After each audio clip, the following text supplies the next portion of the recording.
Investing can help you maximize the amount of money you can make, allowing you to expand your wealth and increase your financial stability as you approach retirement. However, if you haven't yet begun investing, there are a few things you should be aware of before diving into the stock market.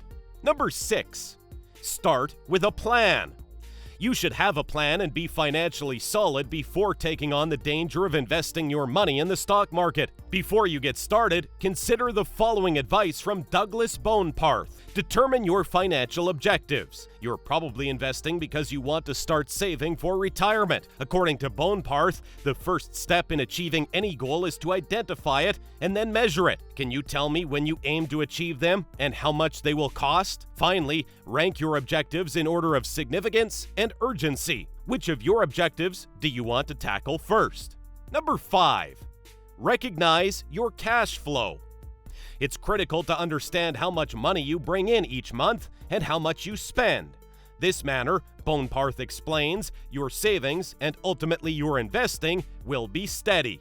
Number 4. Have an emergency fund. Before you invest any money in the market, be sure you have a cash reserve that you can easily access. This is money that you can use in the event that you lose your job or need to cover an unexpected expense. The whole goal of investing is to stay invested, Boneparth adds. No one wants to sell too soon because something came up that forced you to abandon your strategy. FDIC-insured high-yield savings accounts are an excellent way to start accumulating an emergency fund. They have no risk because market movements do not affect them, so you can be assured that your money will always be there. These accounts provide more interest than standard savings accounts, allowing you to earn more money over time. If you want simple access to your money, look into the Synchrony Bank High Yield Savings Account or the Discover Online Savings Account if you want to handle all of your banking in one spot.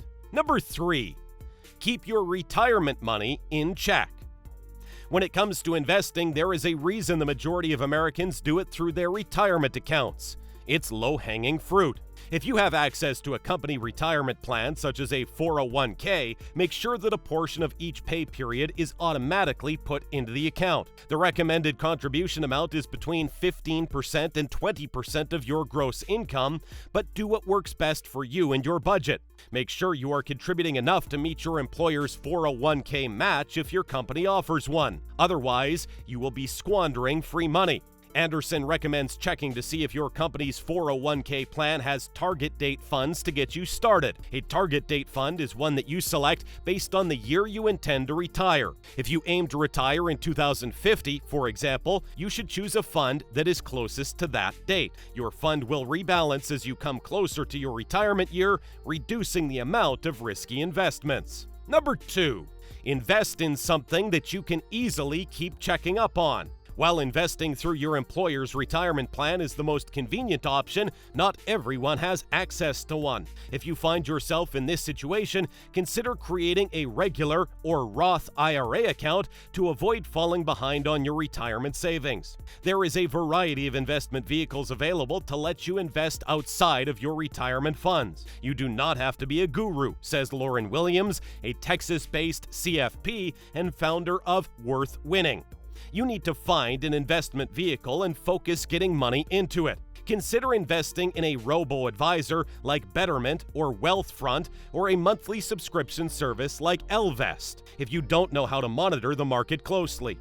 These platforms and programs often offer some advising services, but you should check ahead to see if there are any app, membership, or investing fees. Number 1.